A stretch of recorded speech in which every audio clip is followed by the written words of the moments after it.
Shadows in the Smoke is intended for mature audiences and may contain material that some people find disturbing. Please see the episode description for content warnings and listen with care.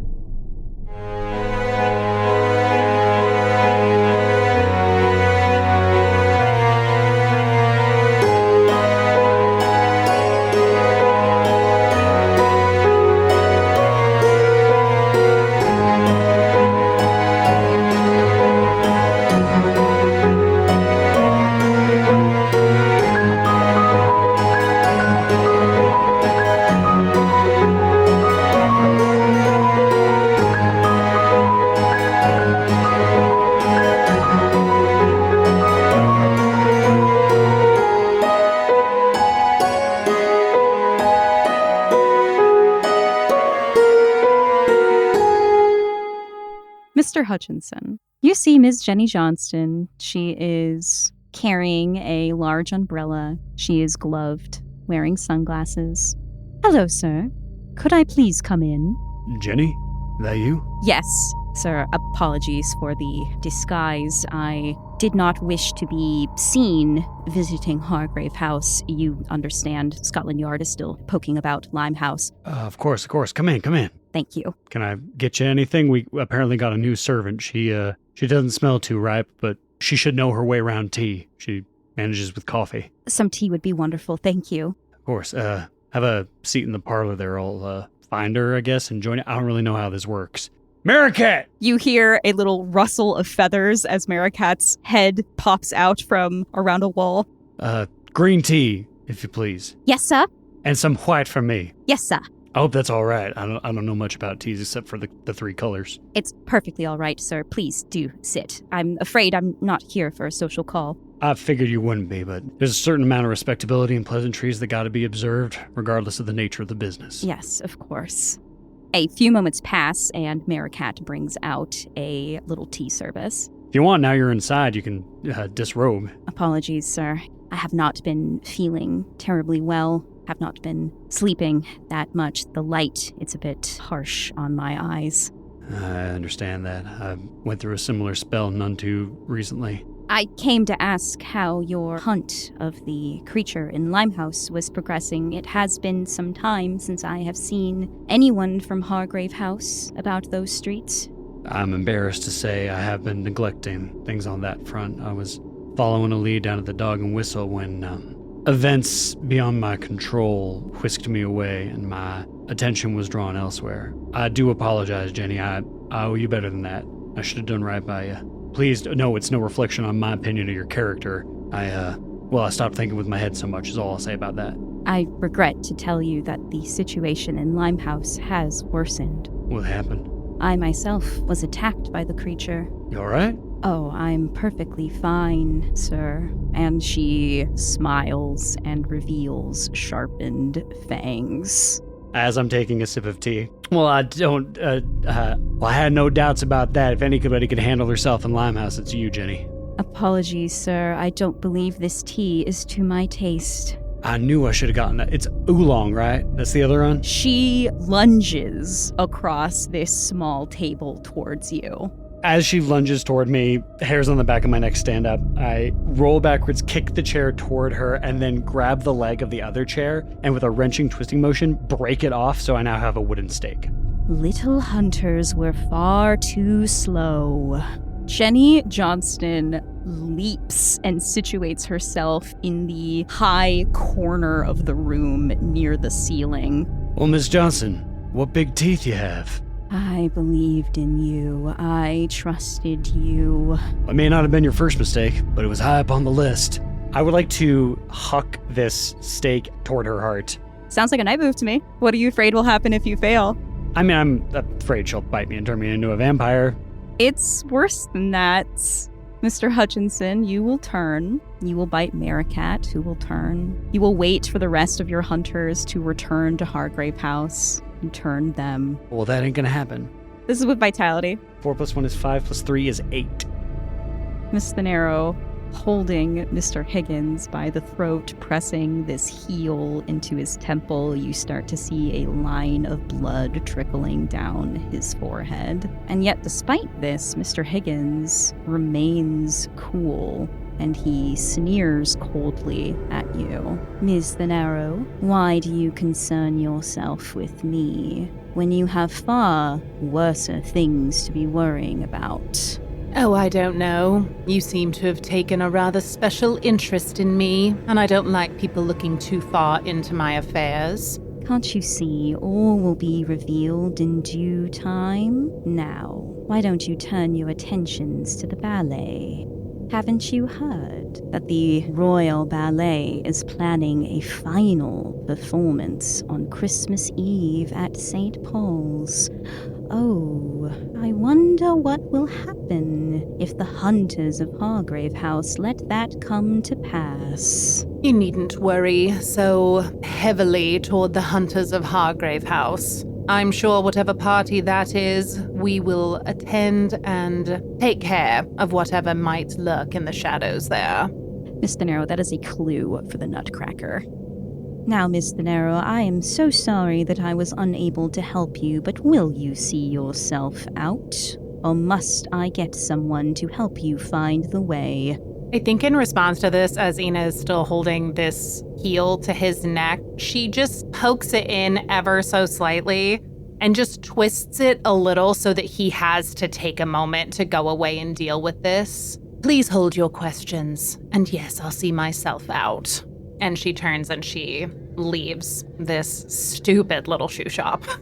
As you leave, again, you see several dangerous-looking men loitering out front of the cobbler's shop, and a couple snigger at the damage that you've done to their employer and look at you with some newfound respect. Ina looks at each of them, smirks. It's kind of an invitation, like, try me, and then slowly starts to walk on up the street to go and flag her carriage somewhere not in front of the shoe shop. Ms. Douglas and Mr. Lloyd, I believe that your little luncheonette has concluded. Where would you like to go for the rest of your day, either separately or together? I think I'd actually like to go back to the ballet, have a little conversation with that director. Ms. Douglas? I am going to go talk to Greco, I think, and try and gain some insight to the hypnotic dream state that I was under at the ballet. I love this. Yes, hunters, thank you for remembering that Greco exists. I was like going through all the custom moves and I was like, what could I do today? Shouts out Nat, remembering yet another custom move that we all forgot about. Let's begin with Ms. Douglas. Now, I have a question for all of you. When we took Greco as a reward, it says Greco becomes a resident of Hargrave House. Now, this can be literal or metaphorical, but tell me, has Greco moved in? Yes. Or is he... I think so. All right, I love this. Then, Ms. Douglas, you leave Rabbit at the club and head back towards Hargrave House. The walk takes longer than it should. As you walk, the signs along the street start to blur until they're nigh unreadable. They look like they're in a strange language that no one has ever spoken. People pass you and their faces are blurred. And eventually you come upon, in the middle of this street, a grand throne room sitting in the middle of this strange, warped Belgrave Square. And sitting atop this throne is Greco, the dream sovereign, presiding over this grand court of mist and madness.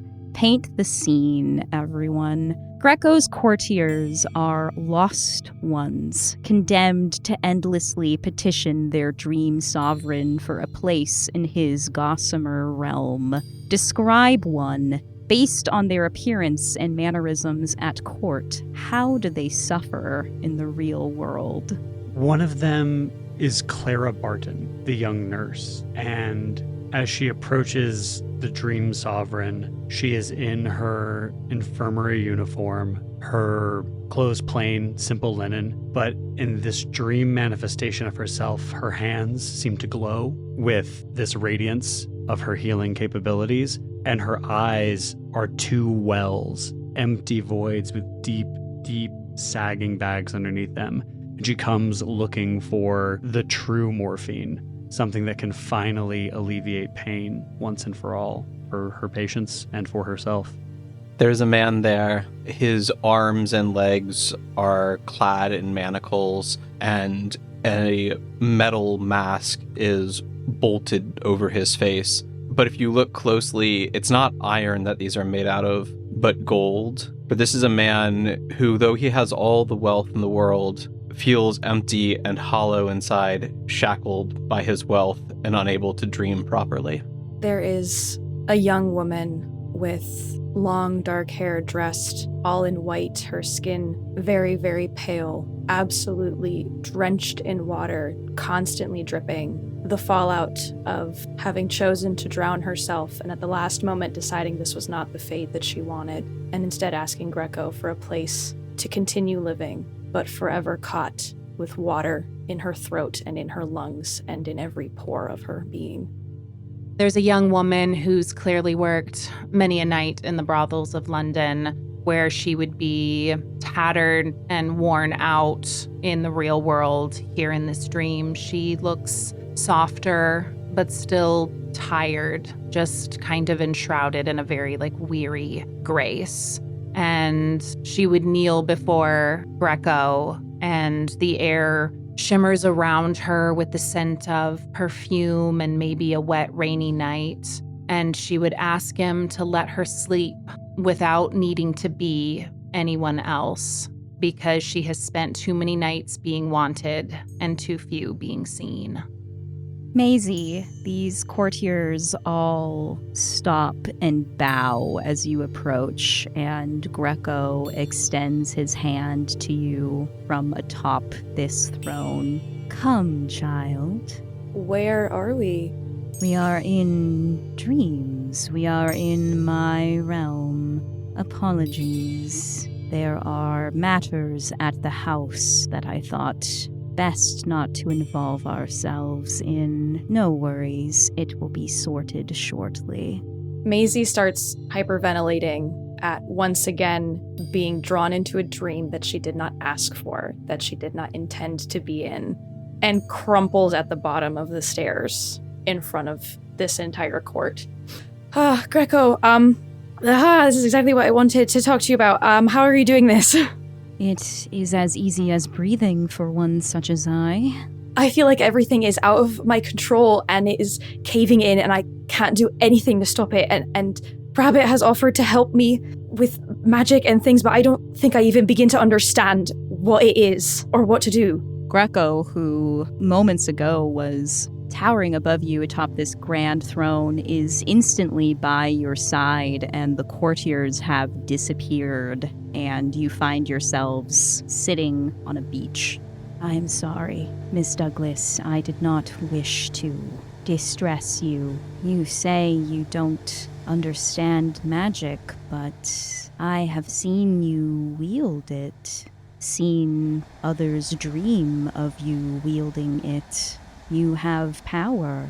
Yes, I have power over this. She digs her hands into the water of the surf. But this is real and this is here. This is tangible. This is not a fabrication. Greco waves his hand and the ocean briefly turns to mist, then to wine, then back to water. No, child, this is dream. How can someone like you do this? I want to know how someone at the ballet could have done this to me. Pulled you into a dream. Yes. Miss Douglas, make the information move with presence. I'm trying to see if Lost Girl is at play here. I kind of feel like it is still. Every day, my life is a nightmare. Are they literally called the Lost Ones? Yeah. Yeah. Here I am among my people. Wow, thanks for helping. Okay, that's a 6. Okay, here's the thing. I want to mark the Cosmic Passage, because I want to unlock my further magical abilities, and I do feel like this is an appropriate time to do that if I'm further asking for information about magic. So we're going to do that. All right. Join me. Ms. Douglas, could you read the Cosmic Passage for us? You can move and control sources of water within eyesight. Near large bodies of water, such as a river or well, you can move enough water to flood a room. When you channel the sea and tides, take your next roll with advantage. If the next roll results in a miss, you take the condition exposed in addition to any other consequences. So just a little light hydrokinesis. That's chill. Hell yeah. All right, so Mask Spent, that will bump you up to a mixed success, and now you know hydrokinesis. That is super cool. Maisie the Waterbender.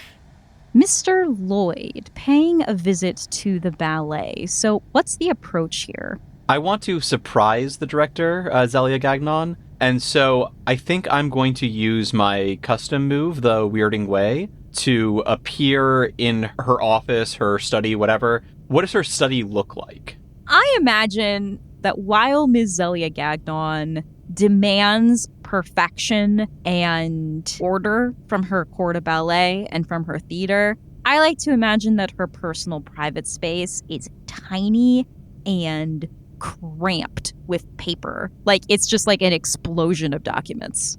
Cool. Then I am going to try and peer behind her, come out of the shadows or something to surprise her. Let me roll my new move. Let me roll the Weirding Way. Oh, yes, your custom move. All right. That is a 10 overall. All right, so what do you get on a full success? You get where you want to go with no problems. As she's sitting at her desk, one of the shadows from like a pile of papers and books in the corner of her office grows longer and longer, and a figure steps out of it, the shadow falling off of his back like a cloak, as Rabbit appears suddenly in a room where there was no way for him to appear. Ms. Zelia Gagnon barely looks up from her post.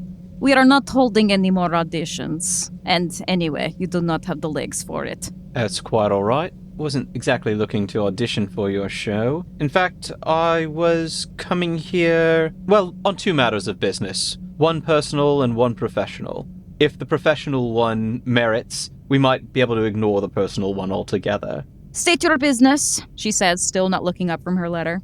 Your practices have put a friend of mine into a situation I would rather them not be in. And you are lucky that it is me and not one of my other friends coming to see you, because I'm talking with you right now. If it were one of my other friends, your face might already be against a desk or a wall. You see, one of the things that I'm good at that my colleagues are not so good at is recognizing fear. I've seen enough of it in my profession, and I see it behind your tyrannical little eyes. You may be a monster, but you are not the big monster here. You've got a man, this sculptor, this nutcracker, who is mutilating your dancers. And I think it would be just as easy for you to get rid of that nutcracker as it would be to get rid of those who are poking their noses into what's going on in your ballet. So I'm here to strike a bargain with you. You tell me what I want to know, give me some good information, and maybe I forget about the harm that you've caused to my friend and your other dancers. So I take it you know one of my dancers? Like I said, that doesn't need to be important at the moment. Well, I do not appreciate someone throwing around talk of abuses, of mistreatment of my dancers. We expect perfection, and that is what we get out of them. We mold them. We sculpt them. Well, it seems to me that we're a bit of an impasse here, so let me let you in on another thing that I'm good at, thanks to my profession. I'm not just good at recognizing fear, I'm very good at causing it.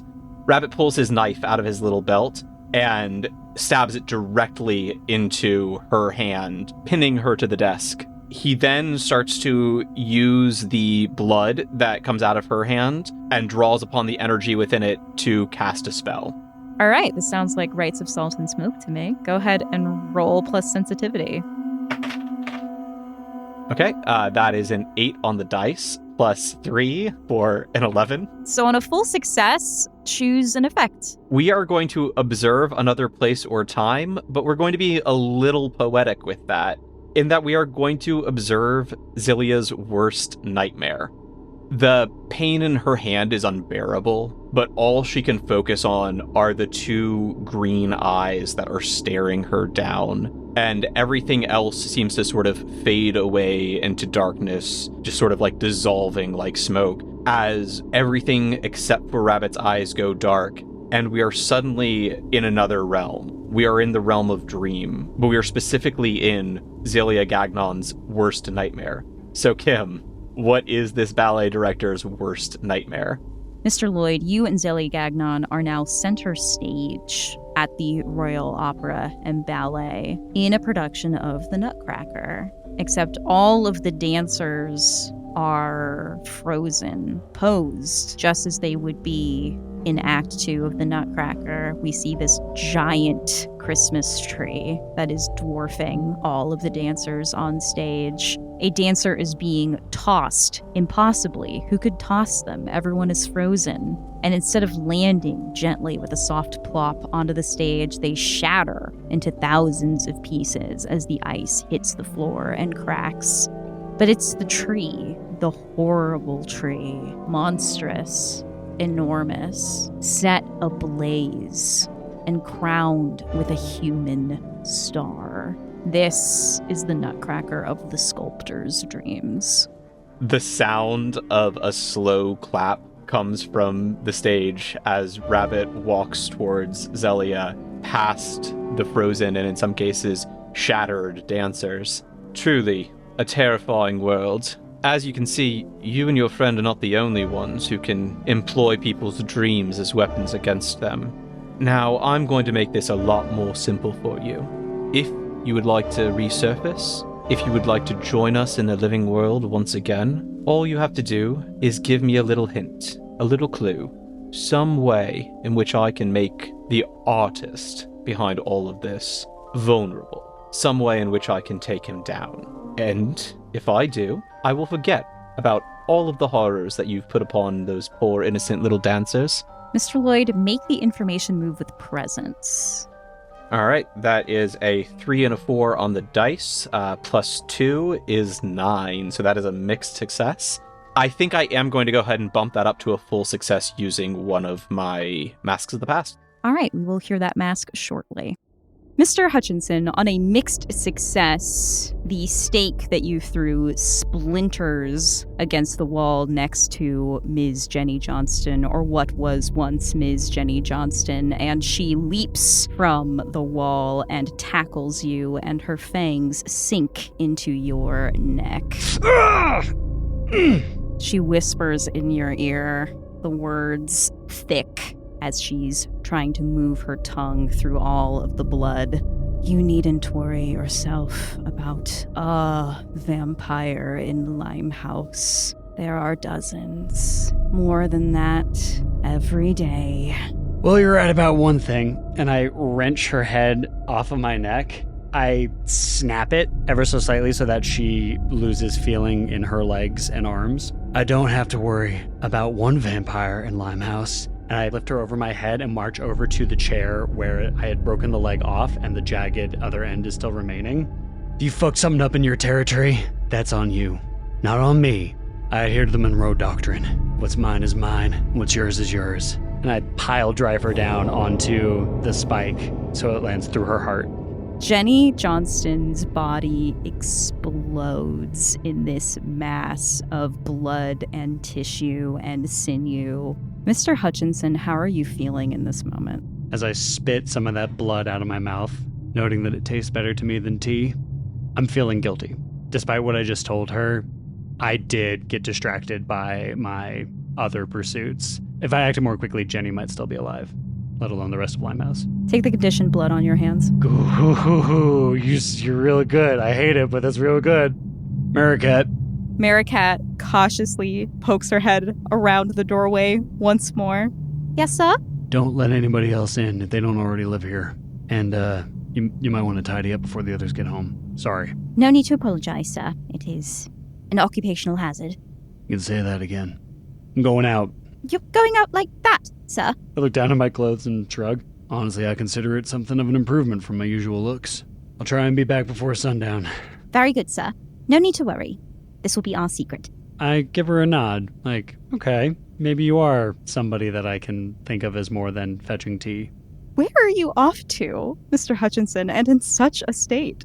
Mr. Hutchinson is feeling out of sorts and is in need of just a little company from somebody who doesn't have anything to do with vampires or ice sculptors or cannibalism. He's seeking a sit down with a fellow countryman and is going to go visit James Whistler in Chain Walk.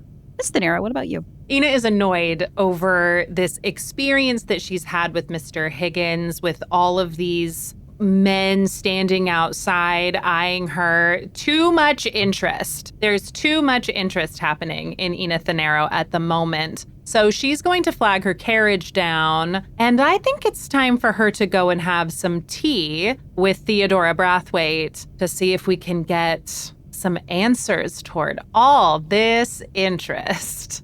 Let's take you to Mrs. Theodora Brathwaite's little pied-à-terre, this enormous townhouse in London that she jokingly refers to as her little apartment.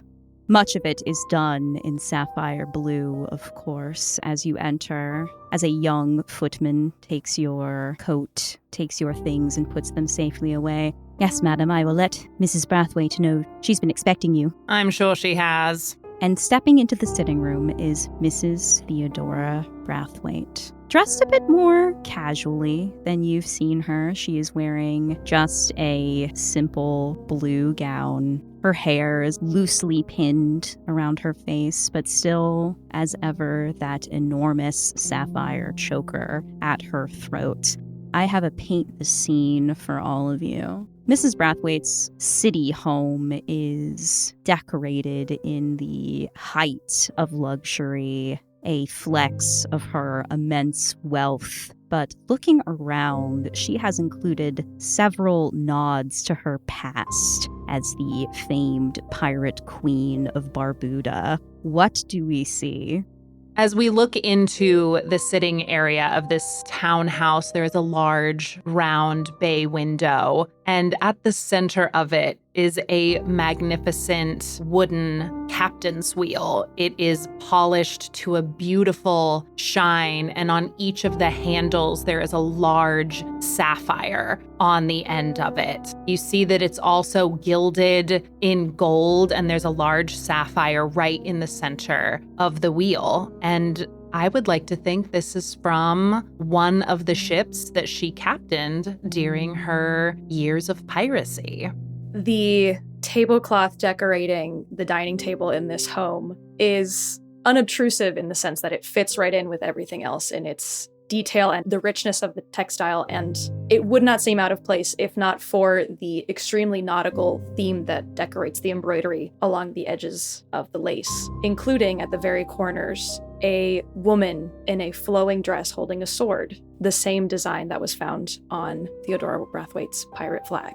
There are skulls hidden in the crown molding amidst the eggs and darts of her ceiling. And while that's not incredibly unusual, the Victorians did love a good memento mori. If you look very closely, under each skull there are 3 letters written, either ABH or AMH.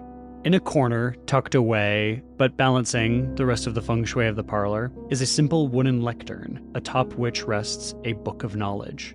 Ah, Miss Thanero, it is so good to have you. I'm so glad you could fit me into your busy schedule. Oh, of course, darling. I couldn't pass up the opportunity to see your simple abode here in town. I see you've kept the furnishings a little on the lighter side. Miss Thanero, I grew up with nothing. Let an old woman enjoy her hard-earned wealth. Oh, I wouldn't dare to advise you otherwise. What's the point in having it if not to have nice things?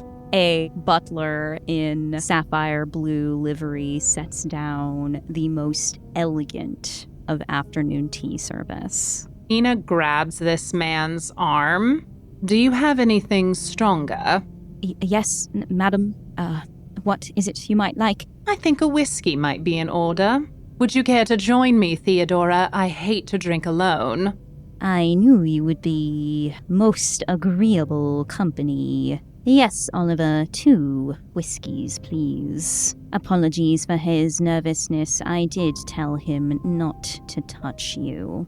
Enid takes this in and gives Theodora an appraising look that she's aware of this information. Most wise of you, honestly. So few people actually realize what the consequences for that action are. The young butler sets down 2 crystal glasses and a decanter of whiskey. Mrs. Brathwaite pours for both of you. Enid takes the glass in her hand, smells it approvingly, then raises her glass to Theodora in a toast. Here's to a very, very long life, well lived. Salute. She clinks her glass. Enid takes a sip of it. It's very good, the finest whiskey one could have. My, this is delightful. Wherever did you get it?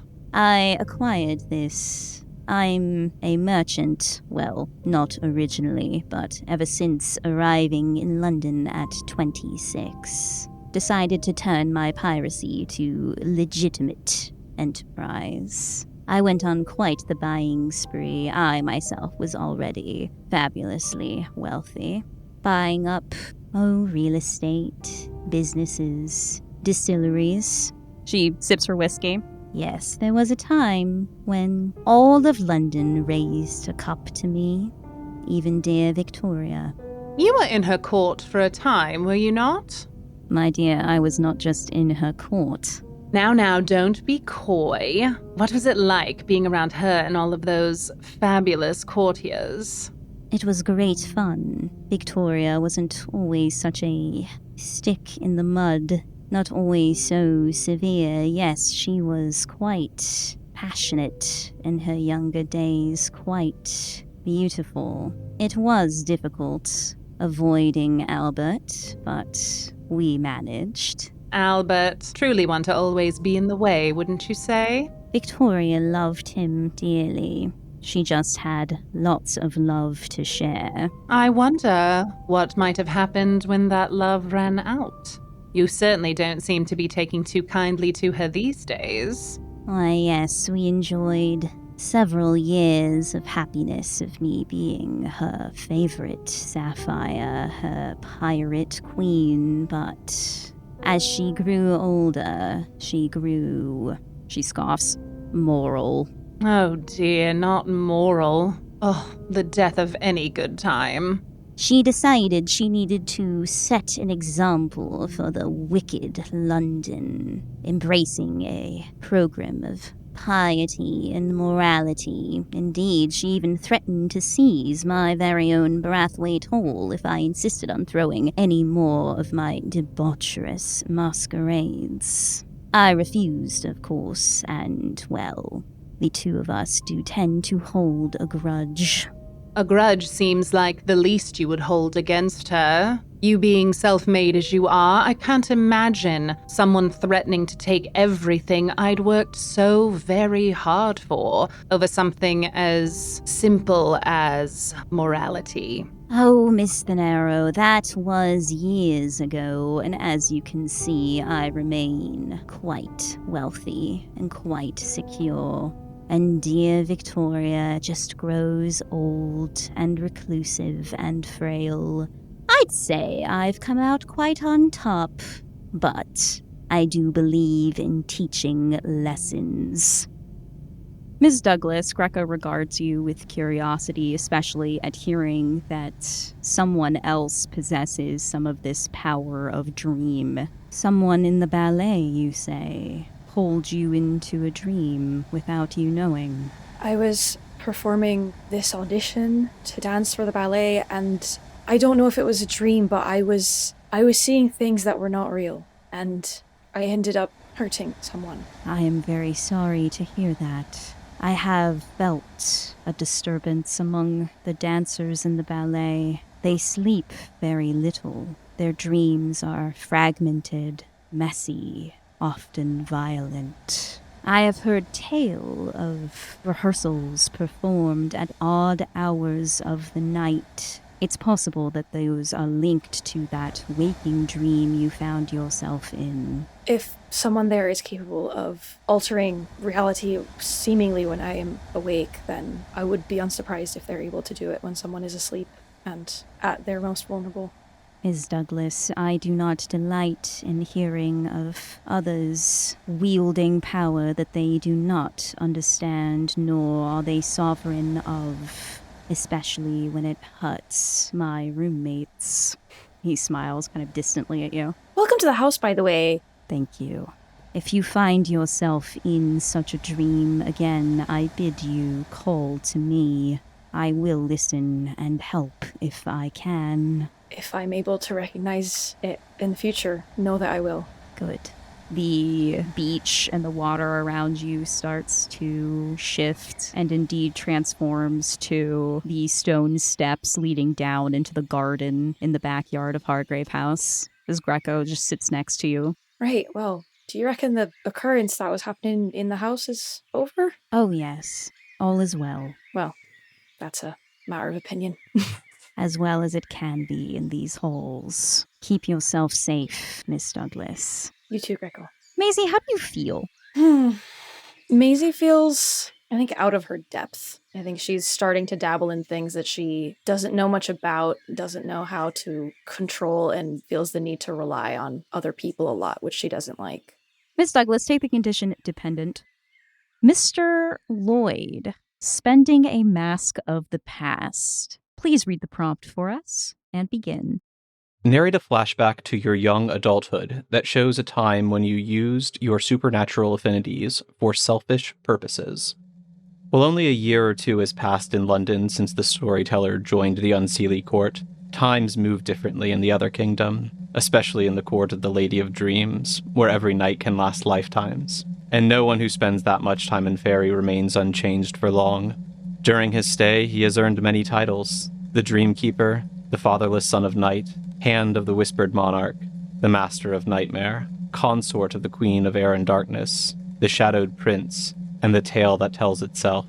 They are masks, costumes that he changes as the occasion demands, and the more masks he puts on, the more the young man once called Morgan disappears into them. He is the Shadowed Prince on this night, a wickedly handsome man in soldier's garb, whose dark cloak dissolves into a flood of mist that follows him and moves with a will of its own. An ornately patterned circle drawn on the floor in red wax prevents this fog from filling the small dormitory room. Oh, it worked! Shadowed Prince, Lord of the Gancanok, I have called and bound you, and now demand my boon. The blond man standing outside the circle beams with the confidence of youth. I wish to take you as my familiar and travel to the other kingdom. By all rights, this should be the end of that story.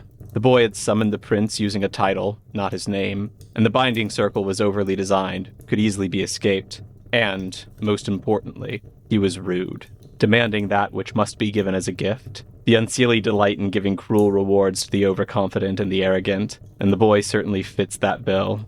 Yet, there is still a sliver of Morgan within the prince, and so he takes pity, and in doing so, seals both of their eventual fates. Yes, I will take you with me tonight, and show you the wonders and horrors that dwell in the domain of the Queen of Night. You will be under my protection, but I cannot promise safety. If you pay attention, you will learn a great deal, and all I ask for you is to release me, and a name to call you. Do we have a deal? And so the compact is struck, and true to his word, the prince brings Percy through the hedge, and into Mab's realm, and to Dream Beyond. There they explore and adventure through every dream, sampling the finest of the crop before harvesting them to bring back to the queen. They hunt down wild nightmares, capturing the most terrifying of them, and the prince shows Percy many secret workings, tricks at most, but very real magic. After what seems like lifetimes, and no time at all, it is time for the feast. All the lords and ladies of the Unseelie gather in the moonlit hall in their most resplendent titles, along with guests from every mortal realm and several of the better pantheons. They dance and mingle, waiting for the main event, and the prince guides Percy, introducing him to all sorts of powerful beings. But the time has come for him to play another part. Sorry, pet, but it's time for me to change my face and take the stage. The prince removes his jaunty shako, and the consort of the Queen of Air and Darkness makes the appearance. Dressed in a loose blouse and tight breeches, swirling with the colors of twilight and aurora, he strides into the center of the black marble floor and the crowd parts for him. He raises a sword in salute to the elaborate throne room that dominates one end, and a smile that isn't quite Morgan's shines like the moon. Several Svardelves drag a nightmare to face the consort, releasing its silver chains, and the squamous beast squares itself. The fight that follows moves like a dance. The consort flows like tide around the thrashing monstrosity, dodging its enormous talons with seemingly no effort. He makes no real attempt to harm the beast, allowing it to tire itself out, teasing it with backhand strikes. And then it is over. The sword, forged from forgotten stars and honed to a gleaming edge, comes down, snicker-snack. The consort pauses for a moment as a new tattoo comes to life on his pale skin, and a cheer bursts from the crowd. Blood having been spilt, the party now dissolves into an orgy. Bodies writhe allegro to the music, nectar, lotus tea, and other intoxicants flow from goblet to lip, and every sort of pleasure is put on proud display.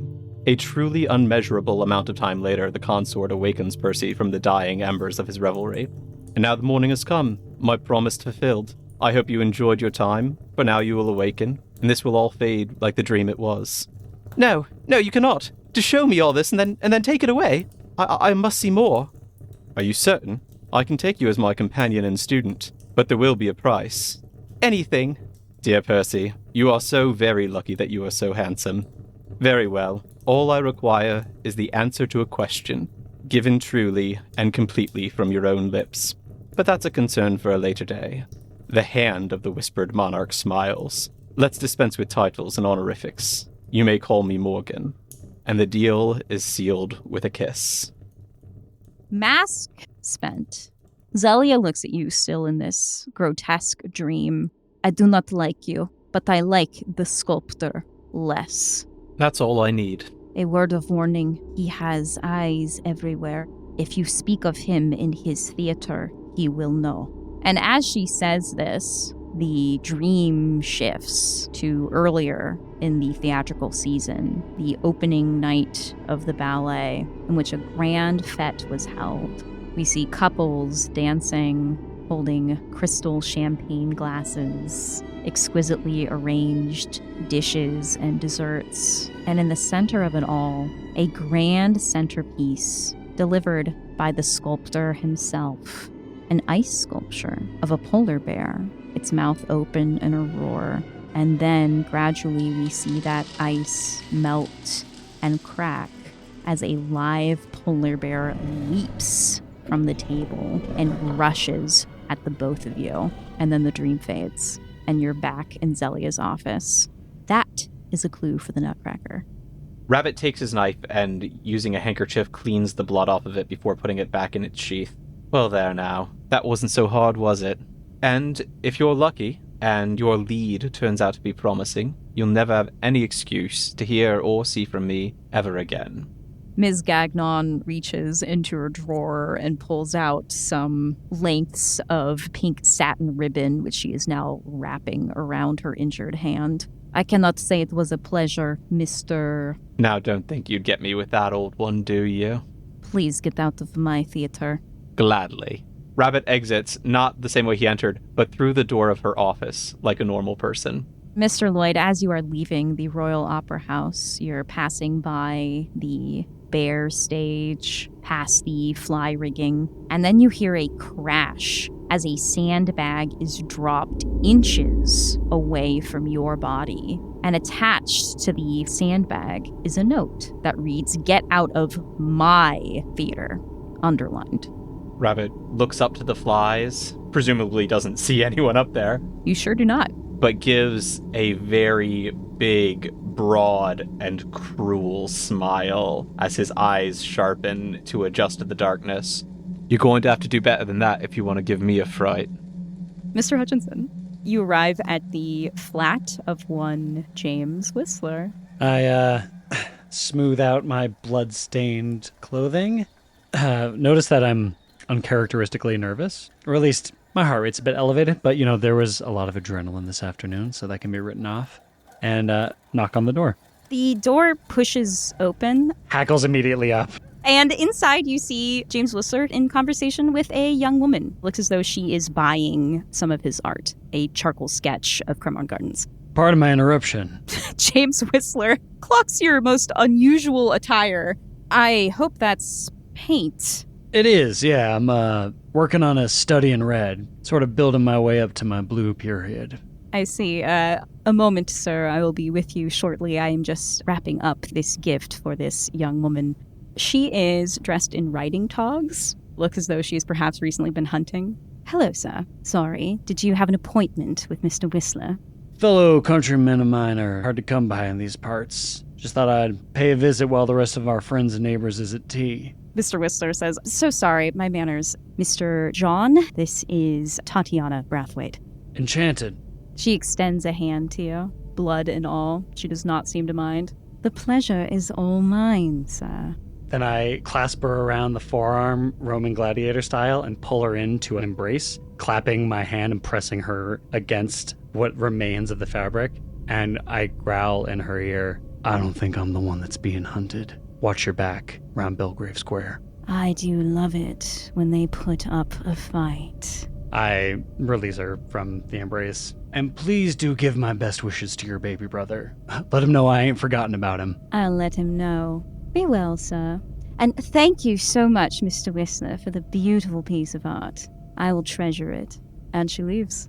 Well, I don't think I could have made that more awkward if I tried. Are you going to explain a bit of what that just was? To be frank with you, Mr. Whistler, that woman means to kill me. I don't have proof. I can't go to Scotland Yard, but I know it for fact. Oh, my. If only I had known. Apologies. I don't know her that well. She just expressed interest in my sketches of Cremorne Gardens. Should we call someone? Nah, not at all. Put her out of your mind. I can handle a little girl. I meant that to be... Yes, of course. We'll be fine. Sorry, I didn't expect to see... Well, anyone besides yourself here. So I've had a fucking day, James, if you don't mind me calling you so. I do not doubt it, sir. And he fills your glass and fills his own. Fancies herself a big game hunter. Well, if she's gonna find some game, dangerous game at that. Fucking chess. Fucking backgammon. Well, I certainly would not want to go against you, sir. You seem like a fearsome foe. I don't know. I can't tell whether I'm getting harder or softening up as I'm getting older. I used to be... Well, there was no adventure I wouldn't throw myself into. Had something of a death wish, I guess you'd say, and, I'd wrestle with the most dangerous animals that our country ever produced. Something's changed about me, and I find I've got a keener interest in self-preservation than I once had. Oh, about you. Here I am talking all about myself. I'm darkening your doorstep. How long you been over here? Several years. You ever miss the States? Very much. From, Massachusetts, right? I am, sir. Could not take the winters up there. They are formidable. Inclement, by no mistake. People forget that word means merciless, not just inconvenient. The winter's fixed to kill, Massachusetts. Now, I'm a southern boy. I think I told you, from Georgia. Can't say I've been down there. I recommend it. You get the chance. Now that the war is settled and things are returning back to, well, I don't know if there ever was a normal back home, but something resembling balance, at least. I had thought about this story in I don't know how many years, but between the would-be huntress in here and thinking of home, I must have been 10, 11 years old. My mother, she was a painter herself. Really? Would I know her? No more than I know yours. Did she show? Nah. She did it mostly to have something to keep her hands busy. My father wanted her to have something he could brag about. But now and then, folks would come by and they'd pose for her.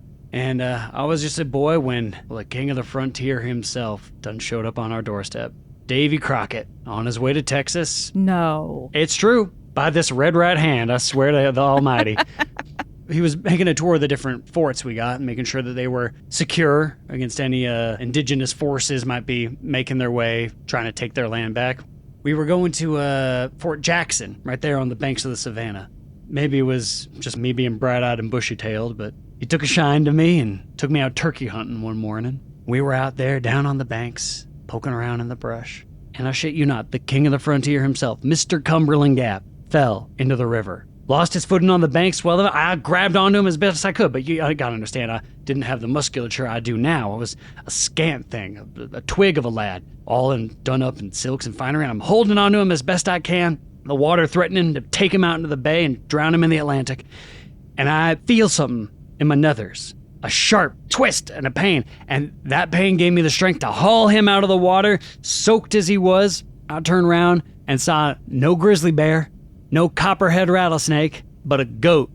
Some goat wandered off a farm, bit me in the eye. I undo my trousers and show him my bare ass where there is the dentition of a, could be anything, but let's call it a goat. Oh my.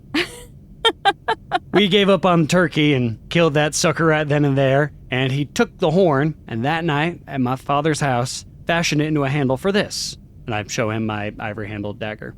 I carry it around all over those great United States of ours. Mr. Hutchinson rolled tall tales. Yes, please.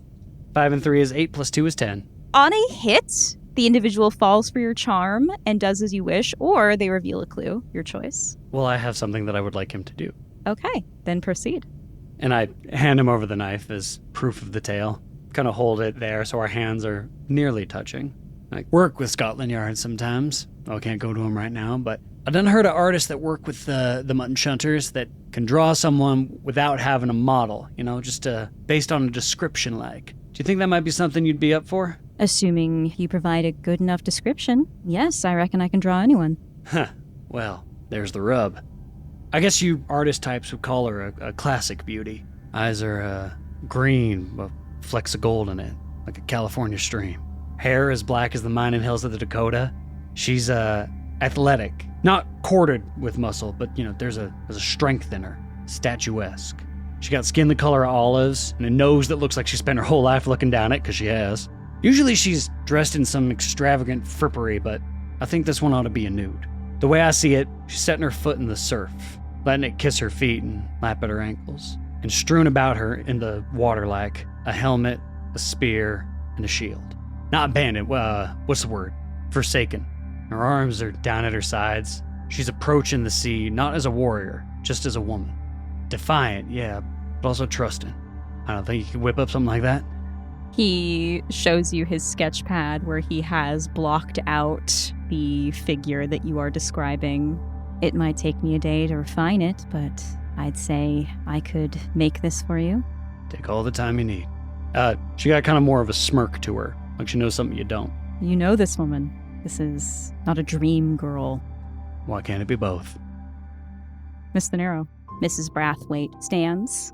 What about some dessert? I've prepared something special for you. Well, I can hardly say no. It seems you've spared no expense. Come. And leads you into another room of her pied-à-terre. Do I see anything as we're walking through the house? Is there anything that would stand out about why she has taken a particular interest in my immortality? Not as you're walking, but as she leads you into this sapphire blue guest bedroom, there stands Oliver, the young butler. Ina is on alert at this point because she does not understand why we would be taking dessert in a guest room. So she very subtly, discreetly starts to remove the glove that has the tattoo of Aegis on that hand. You asked as to my interest in you, Ms. Thanero. I did, and I can't see what that has to do with a guest bedroom. If you are eyeing me to take another lover, I'm afraid I will not be accepting that offer. Don't be crass, Miss Thanero. Oliver, you did very good work. I will send your final payment to your family. And she reaches into her boot and pulls out a long dagger and cuts this young man's throat. And then she turns to you, wipes the blood off of the dagger with a blue silk handkerchief, and gestures to the man who is now sputtering and bleeding out on her oriental rug. Comfort him. I wish to watch.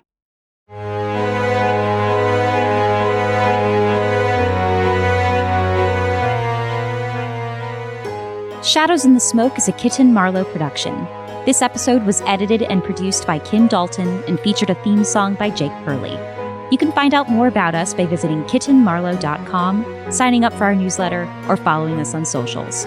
For Discord access, an exclusive behind-the-scenes show, and more, visit patreon.com/kittenmarlowe and join our cats, Virgil and Dante, and all of our incredible Kitten Marlowe patrons in supporting artist-driven storytelling. Thanks for listening.